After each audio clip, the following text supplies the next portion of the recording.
Awal mula orang Rusia mengagumi Indonesia karena sebuah legenda misterius di Rusia.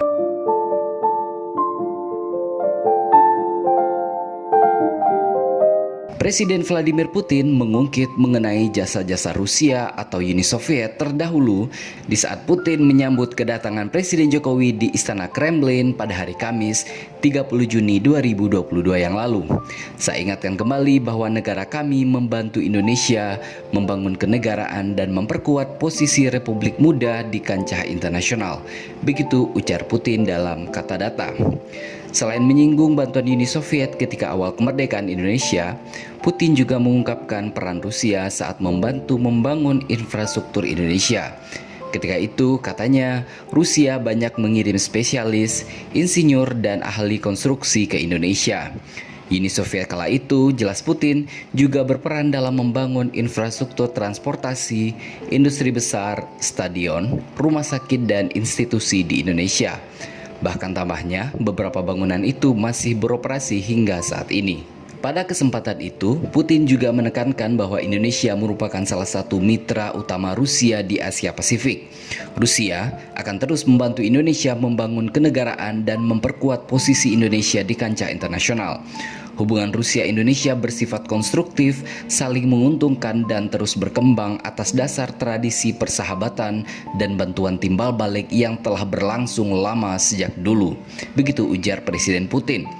Dr. Sastra Indonesia dan Malaysia di School of Oriental and African Studies, University of London, Inggris, Vladimir I. Brzezinski, mengungkapkan pada mulanya orang-orang Rusia memendam kekaguman terhadap kawasan Nusantara semenjak abad ke-11. Namun, menurut Tommy Lebang dalam bukunya Sahabat Lama, Era Baru yang dimuat Tirto, kekaguman itu bersifat misterius karena mereka sendiri tidak tahu sebenarnya di mana Nusantara itu. Pengetahuan masyarakat Rusia hanya berasalkan dari mitos. Mitos itu berupa kepercayaan bahwa Kepulauan Nusantara sebagai sebuah Taman Eden yang memiliki kekayaan berupa emas dan batu berharga lainnya. Begitu ujar Tommy Lebang dalam bukunya. Saat dalam jajahan Belanda, Kekaisaran Rusia telah menempatkan seorang konsul pertama dan terakhir di Batavia, yaitu M. Bakunin. Dia memegang jabatan sebagai konsul itu pada periode 1894 hingga 1899. Hubungan Rusia-Indonesia juga terkait dengan sosok Tan Malaka yang hadir dalam Kongres Kominten 4 di Moskow pada tahun 1932. Bukan hanya Tan Malaka, ada juga Munawar Musso yang pernah tinggal di Moskow. Musso merupakan pemimpin Partai Komunis Indonesia atau PKI di tahun 1920 hingga pemberontakan PKI di Madiun 1948. Di Moskow, Musso menyusun bahan pelajaran bahasa Indonesia untuk mahasiswa Uni Soviet. Hubungan ideologis ini kembali muncul saat proklamasi kemerdekaan Indonesia dikumandangkan pada 17 Agustus 1945. Uni Soviet menjadi salah satu negara yang terus-menerus mendukung kemerdekaan Indonesia. Andrew Gromyko pada sidang PBB dalam kurun waktu 1945 hingga 1947 terus mempelopori gerakan mengecam Belanda yang melestarikan penjajahan di Indonesia.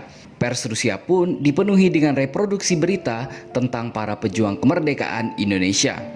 Uni Soviet juga mendukung kedaulatan dan kemerdekaan Indonesia yang mereka suarakan dalam beberapa forum internasional seperti Konferensi Asia di Delhi pada tahun 1949 serta pertemuan Dewan Ekonomi dan Sosial PBB atau ECOSOC pada tahun 1947 hingga 1948. Seperti dikabarkan oleh Kompas, beberapa tokoh bangsa seperti Ali Sosro Amijoyo, Insinyur Juanda, Sartono, Wilopo, dan Adam Malik secara terang-terangan menyampaikan rasa terima kasihnya kepada Uni Soviet dalam pidato-pidato mereka. Kemudian pada tahun 1948, secara de facto, Uni Soviet mengakui kemerdekaan Indonesia, lantas disusul dengan pengakuan de jure sekaligus pembukaan hubungan diplomatik Uni Soviet Indonesia pada tahun 1950. A. Agus Riono yang pernah menjadi Wakil Dubes RI untuk Federasi Rusia pada 28 November 2009 yang lalu pernah menulis artikel berjudul 60 Tahun Hubungan RI Rusia. Menurutnya, hubungan Rusia dan Indonesia terjalin begitu harmonis ketika zaman Presiden Soekarno. Dalam periode hubungan harmonis Indonesia-Uni Soviet, Presiden Soekarno tercatat telah 4 kali datang ke Moskow dalam kurun waktu 1956 hingga 1964. Bahkan Bung Karno merayakan ulang tahunnya yang ke-60 di Rusia. Dalam perayaan ulang tahunnya, Khrushchev memberi kado ulang tahun berupa patung seorang gadis yang sedang memegang dayung, karya seniman kenamaan Maziner. Patung ini kemudian dikirim dengan kapal laut dan kini terpajang di Istana Kepresidenan Bogor. Uni Soviet memang menghormati sosok Bung Karno. Ketika kunjungan Soekarno ke Leningrad, dirinya termangu pada bayangan bangunan berbentuk masjid namun malah dimanfaatkan sebagai gudang. Ketika ditanya komentarnya mengenai Leningrad atau sekarang disebut Saint Petersburg, Bung Karno malah bercerita tentang kondisi masjid berwarna biru yang dilihatnya dan meminta bangunan itu dikembalikan sesuai fungsinya sebagai tempat ibadah. Hanya dalam waktu 10 hari saja setelah kunjungan Presiden Soekarno, bangunan itu kembali menjadi masjid yang saat ini dikenal sebagai Central Mosque. Begitu tulis Retno Marsudi dalam Rusia Beyond. Ketika hubungan harmonis itu berlangsung, Uni Soviet tercatat mengalirkan banyak bantuan dana untuk pembangunan berbagai proyek infrastruktur seperti Rumah Sakit Persahabatan Jakarta, Hotel Indonesia Jakarta, Stadion Gelora Bung Karno Jakarta, serta beberapa tempat yang lainnya. Salah satu yang menarik adalah ketika Bung Karno melontarkan gagasan tentang Tugu Nasional pada tahun 1955. Saat itu, Bung Karno meminta pendapat atau saran dari Nikita Khrushchev yang merupakan sekjen Uni Soviet saat itu terkait gagasan tersebut. Saat itu, Khrushchev malah menyindir Bung Karno yang lebih memilih mendahulukan dasi ketimbang membelikan celana kepada bangsa Indonesia yang baru saja merdeka. Soekarno diketahui berang mendapat kritikan dari Khrushchev tersebut. Namun, kendati mengkritik, Uni Soviet tetap memberikan bantuan kepada Indonesia.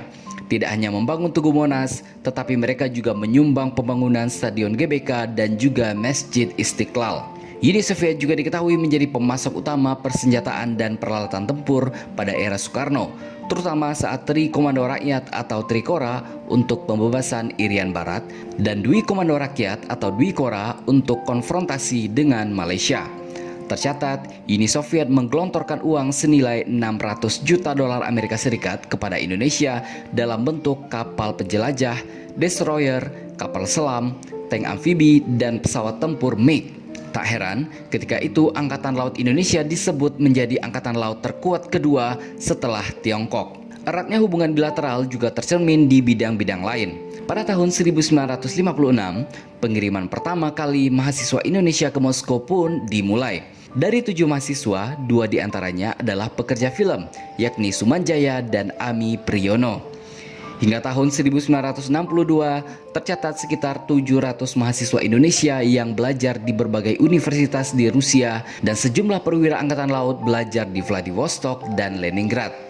Kelak, beberapa dari mereka tidak bisa kembali karena peristiwa gerakan 30 September. Setelah peristiwa G30S, kemesraan Indonesia-Uni Soviet lantas pupus. Orientasi pemerintahan Orde Baru yang dipimpin oleh Presiden Soeharto berseberangan dengan pemerintahan yang lama. Soeharto membekukan segala bentuk hubungan kerjasama dengan Uni Soviet. Hal ini ditandai dengan dibubarkannya Lembaga Persahabatan Indonesia Soviet. Padahal dari lembaga ini, penggerak utama kerjasama ilmu dan budaya kedua negara tercipta. Pada era 90-an, Uni Soviet bubar, sedangkan rezim Soeharto pun tumbang. Pada era milenium baru, hubungan yang telah terputus kembali terjadi dengan kerjasama antara Indonesia dan Rusia pasca komunisme runtuh.